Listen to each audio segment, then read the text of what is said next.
Good evening. It's good to be with you, and welcome to VBS at O'Neal Church of Christ, where we'll continue our series on champions, and specifically tonight we'll be talking about devotion.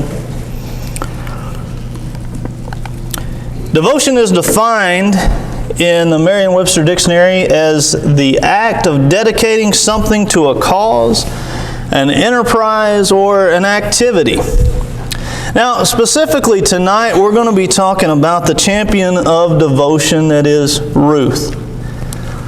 The story of Ruth in our Bibles. I want to suggest to you this evening that many times when we think about the story of Ruth, we think about it in these terms. And that is, we think of coloring books, we think of children's stories, we think of a fantastic story to teach in our classes to our kids. Not sure how much we study it as adults or how many sermons I've ever heard on Ruth. And I kind of realized when I started researching this that there's really not that many adult sermons on Ruth. But I think there's more to it than that. There's more to it than just a kid's story. There's more to it than just a coloring book. And I hope we see that tonight as we go through the story of Ruth. I want to suggest to you that, in my opinion, the story of Ruth is a lot like the story of the Alamo. Now, what I mean by that specifically, a few months ago, my wife and I had the opportunity I had to go to Austin, Texas on business. And San Antonio is not too far away from Austin, and so we took a little side trip, and we went down to San Antonio, Texas to see the Alamo.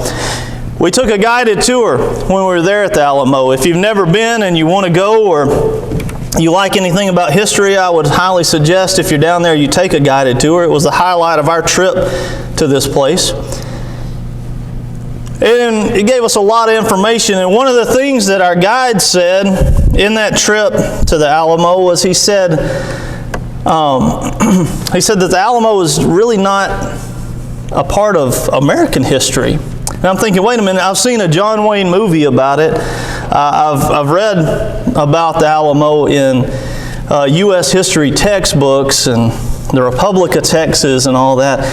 He said, really, the Alamo, if you want to get technical about it, it was fought about over a Mexican Civil War. And so it wasn't really an American war. And so my thought was, well, why is it such a big part of our history? Why is it such a huge tourist attraction in Texas? And his answer was this, that when we look at history, history doesn't happen in a vacuum. History causes ripples, and those ripples cause other ripples, and they cause effects and different things to happen throughout. And so the Alamo, even though it started with Mexican history, has become an integral part of U.S. history as well. I think that's true also of the book of Ruth. That when we look at this book, when we look at this story, it doesn't happen in a vacuum. And this story is going to have amazing ripples throughout the passages of the Bible. While it's fairly isolated to itself, its impact is broad. So, the book of Ruth, or the story of Ruth, I guess more correctly, begins actually with the story of Naomi. And it says, "Now it came to pass in the days when the judges governed, that there was a famine in the land." So right there our stage is set. We know when this happens. This happens during the time of the judges. Yet, oddly enough, the book of Ruth really has no reference to Judges other than that. And Judges has no reference to the book of Ruth. They seem completely unrelated stories, yet they occurred on the same timeline. So there's a famine in the land, and it says that a man of Bethlehem in Judah went to reside in the land of Moab with his wife and his 2 sons. The name of the man was Elimelech, and the name of his wife was Naomi. The name of their 2 sons were Mahlon and Chilion. So they entered the land of Moab, and they remained there. Then Elimelech, Naomi's husband, died, and she was left with her 2 sons. So I want you to kind of put yourself in Naomi's situation as we begin our story this evening.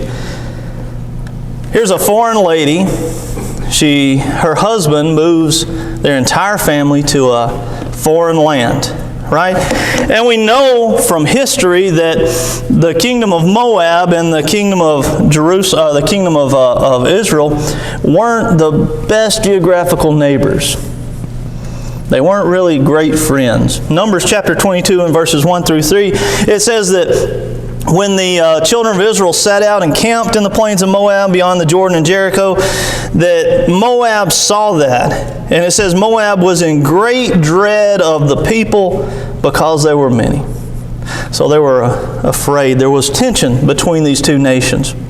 But yet, nonetheless, this family picks up and they move from Bethlehem and they move to Moab.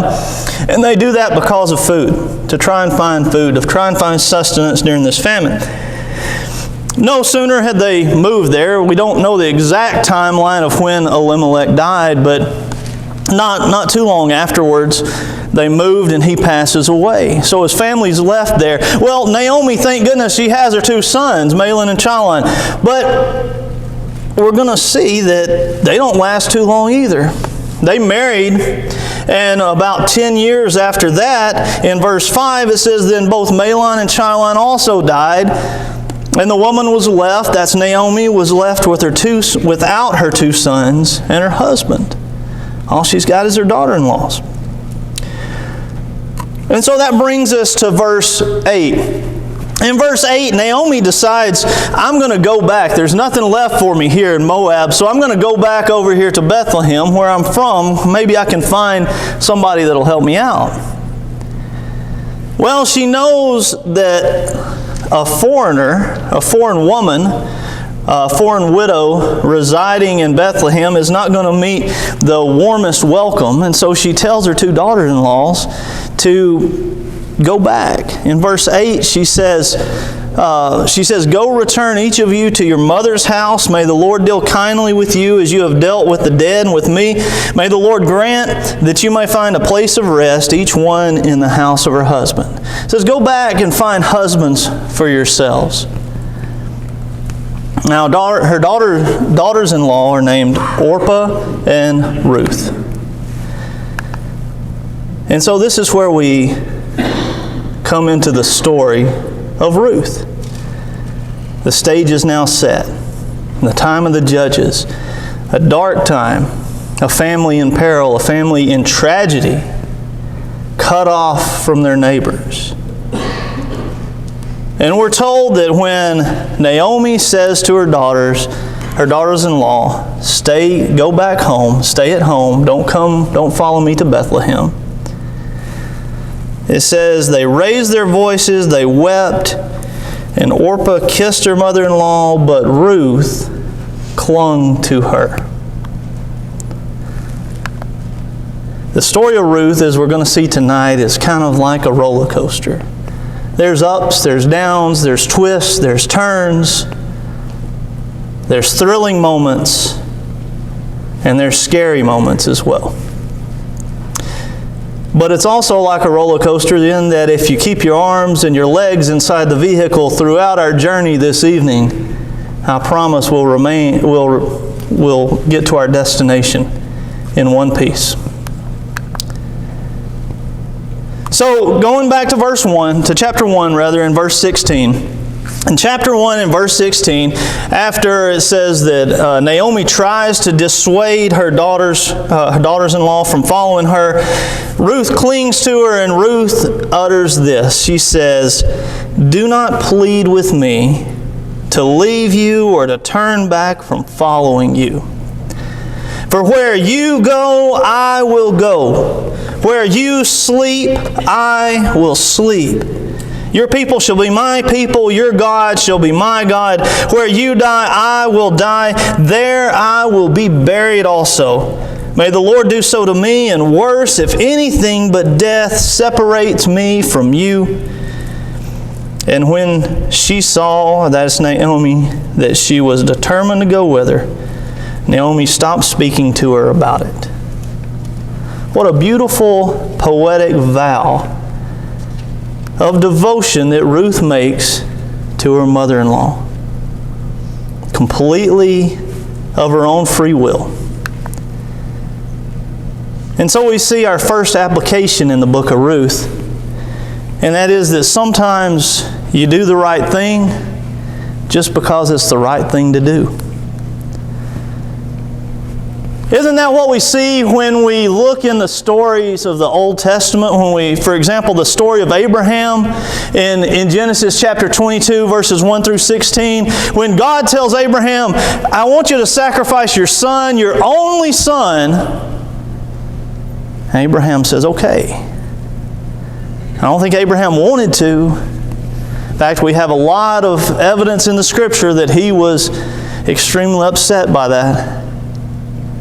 But okay, sometimes you do the right thing because it's the right thing to do. Isn't that what we see in Joshua 24 and verses 14 through 15? When Joshua stands up, he's there on his deathbed and he says, as for me and for my house, we'll serve God. Right? Isn't that what we see as we see Elijah stand alone on Mount Carmel in 1 Kings chapter 18? When we see the stories of Daniel, when we see the stories of Moses, we see over and over and over again this principle that sometimes in life you just do the right thing because it is the right thing to do.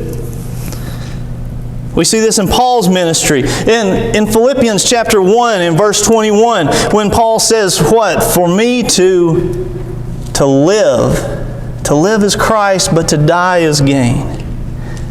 Be better for me to go on, but yet to live is Christ. We see that same principle that sometimes in life it becomes necessary for us to stand up and to do the right thing when we're confronted. We see that also when as Jesus gives His life for us. In Matthew chapter 26 and verses 38 through 39, Jesus said, He said to His apostles, my soul is deeply grieved to the point of death. Remain here, keep watch with me. He went a little beyond them, and He fell on His face and He prayed, saying, my Father, if it's possible, let this cup pass from me. Yet not as I will, but your will be done. Right? And so that's really the beauty of this story, the beauty of the book of Ruth. And I want to suggest to you that is because as we look at it, we see and we find Christ in so many unexpected places throughout it. For example, as Ruth and her mother-in-law, as Ruth and Naomi, they come to Bethlehem. It just so happens that they come to Bethlehem at the beginning of the barley harvest in chapter 1, verse 22. Then it just so happened in chapter 2 and verse 3 that when Ruth goes out to the field, that, well, she happens to go to the field of Boaz, who was of the family of Elimelech, who was her kinsman. It just so happened that Boaz sees Ruth out gleaning these fields, and he says to one of his servants, who's that young woman? In verse 5. It just so happened that he had already heard a report of Ruth and Naomi. And so when Ruth comes to him in verse 11 and they have a conversation, he says, hey, all that you've done for your mother-in-law after the death of your husband, it's been fully reported to me. You see, all these things just so happen, they just kind of line up. Because, why? Because God works it out, right? There's an invisible hand behind all of these things in the story of Ruth. Isn't that the same principle that we read in Esther? When Mordecai comes to Esther, and remember the Jews are being threatened, and he comes to Esther and asks her to stand up for the Jewish people, for her people, and she's afraid, and he says, who knows whether you have not attained royalty for such a time as this? In Esther chapter 4, verses 13 through 14. Right? Who knows if you're not in that place but for this purpose? Isn't that the same principle that we see repeated in Genesis chapter 50 in the story of Joseph? When Joseph finally confronts his brothers and he says, "Don't be afraid, for I'm in God's place. I'm in God's place. You meant this for evil against me, but God meant it for good in order to bring about this present result to keep many people alive." God has a way of working it out. Romans chapter 8 and verse 28, all things. And we know that for those who love God, all things work together for good. Not some things, not most things, but all things. For those who are called according to His purpose. Certainly in the story of Ruth, all things began to work together for good for Ruth. In chapter 3, as Ruth goes back to her mother-in-law, Naomi, and she reports everything that has happened. She reports how she met Boaz. Well, Naomi's overjoyed. And Naomi said to her, "My daughter, shall I not seek security for you, that it may go well for you? Now then, is Boaz not our kinsman redeemer?" Our kinsman redeemer with those young women who you were with. You see, the idea of a kinsman redeemer in this time in Israel was simply this, that it was kind of a written law that if somebody passed away and left a widow, that it was then the next closest male relative's responsibility to take that widow to raise up children to their inheritance. That was their custom. That was what they called it. Are you not our kinsman redeemer? But I want to suggest to you tonight that word redeemer has another meaning as well. And it specifically included this in this passage again for a purpose. So Naomi and Ruth kind of hatch a plan around this time. They decide that Ruth she's going to show signs of being available now. She's going to stop dressing like a widow. She's going to go to Boaz on the threshing floor. And so she does it that night, and she wakes him up, startles Boaz. And in chapter 3 and in verse 9, there Ruth says, Boaz gets up and says, "Who are you?" And Ruth answers, says, "I'm Ruth, your servant. Now spread your garment over me, for you are a redeemer." Tell you what, Ruth had a way to turn a phrase. Spread your garment, spread your wings over me, for you are a redeemer. I got chickens, and Molly hates my chickens. But that's okay. We get over it. But one thing I like, I just hatched 2 little baby chickens. And those 2 little baby chickens, they follow the mother chicken all over the place. And occasionally when something seems threatening, when something seems amiss, that mother chicken will let out a specific little, kind of a squawk almost. I won't impersonate it up here tonight. But she'll let out a specific sound. And that's the baby chicken's cue. And they come running from wherever they are. And she takes her wings and she'll fold them out like this. And the little baby chickens will run one under each wing, and then she'll tuck her wings together. That's the idea that Ruth is getting across here. Hey, spread your wings over me, over us, because you are a redeemer. And guess what, Boaz?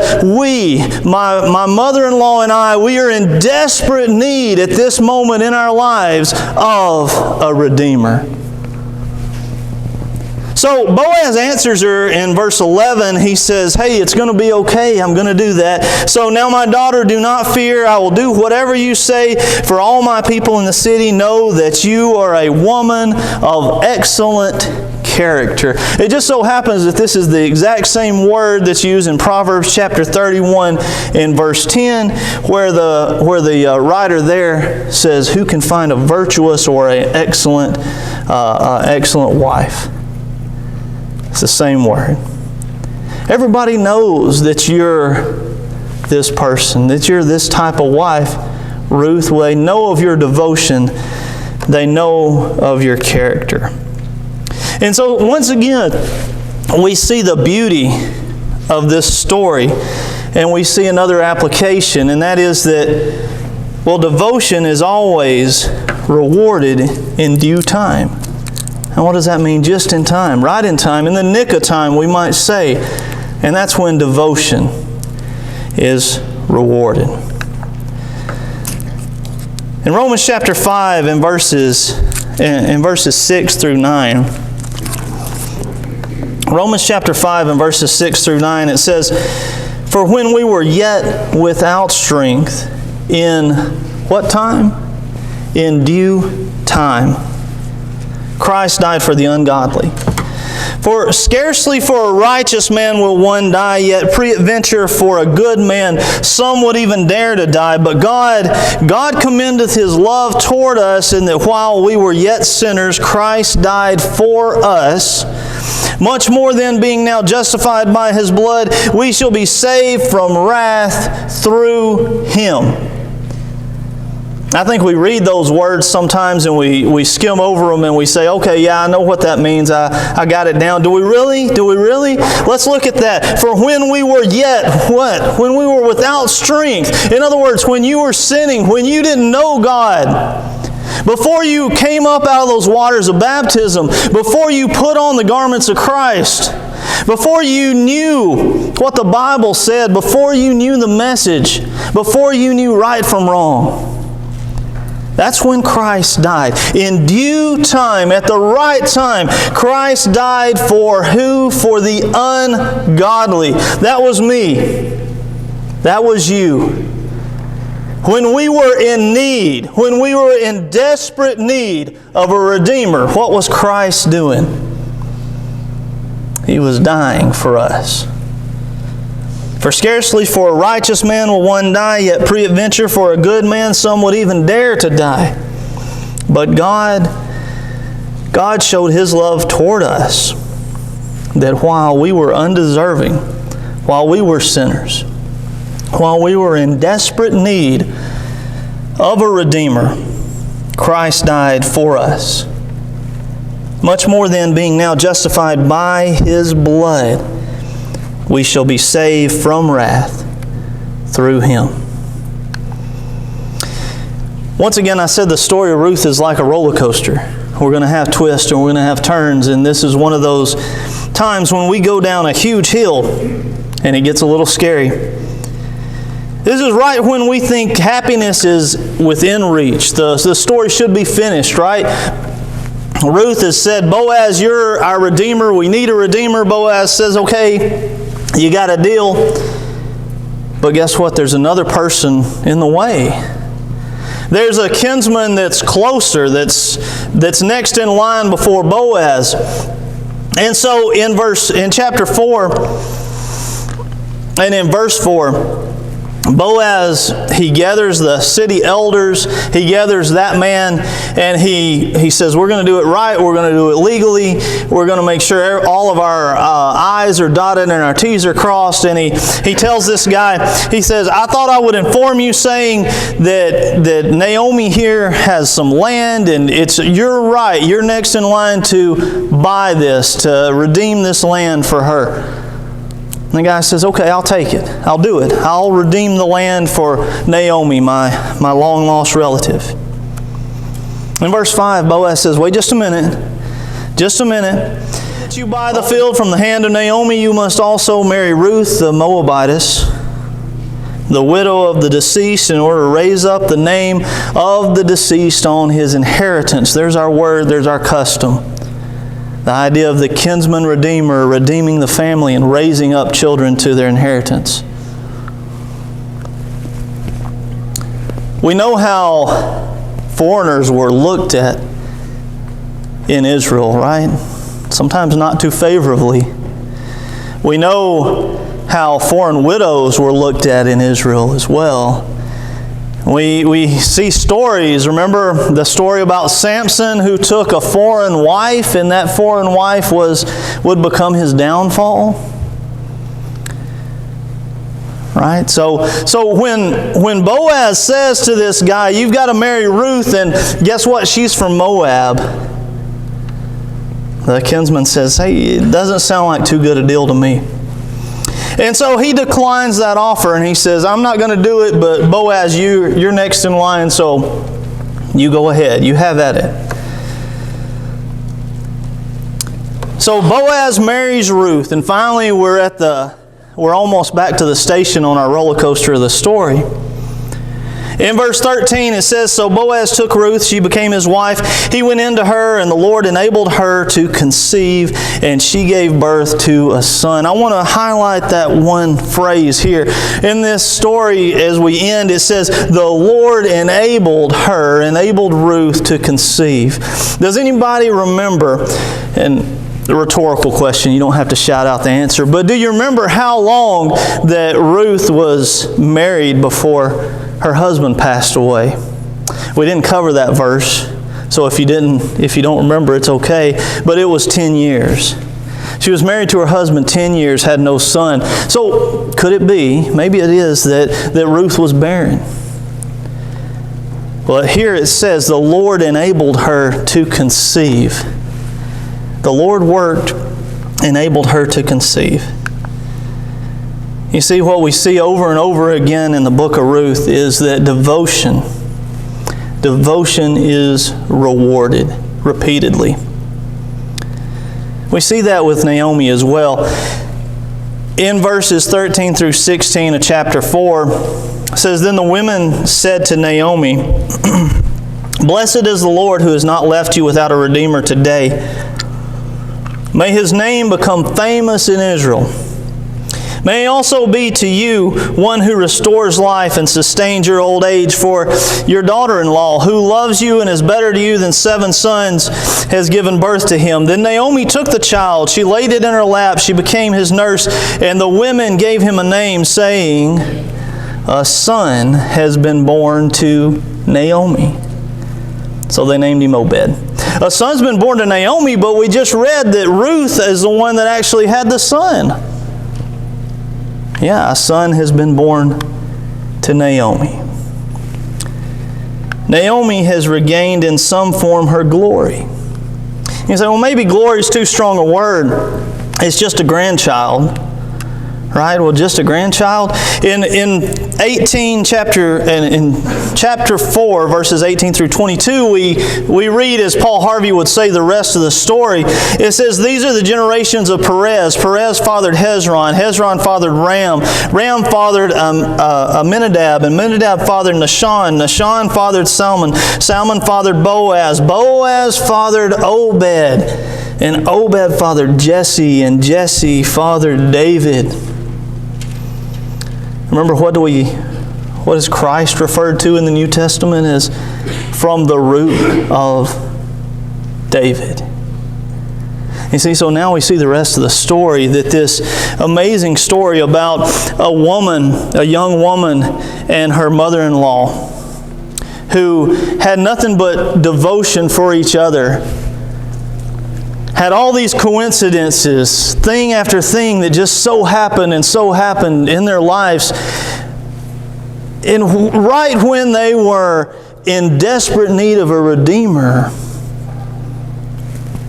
all the pieces fell into place and someone redeemed them. And it's from that story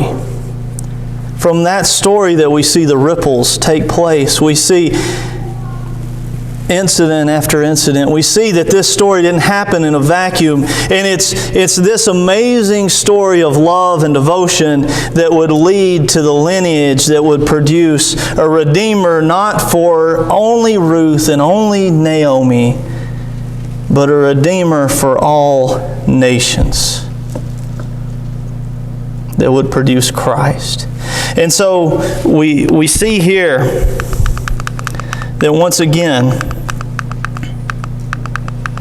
history doesn't happen in a vacuum. History does not happen in a vacuum, and this story is no exception. That as the story of Naomi led to the story of Ruth,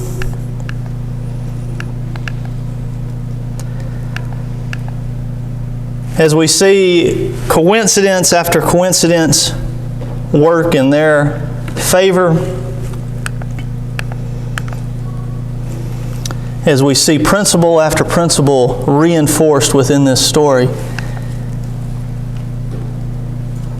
we see the kinsman redeemer take his position, which leads us to the Redeemer of all nations. For yet when we were without strength, in due time, Christ died for the ungodly.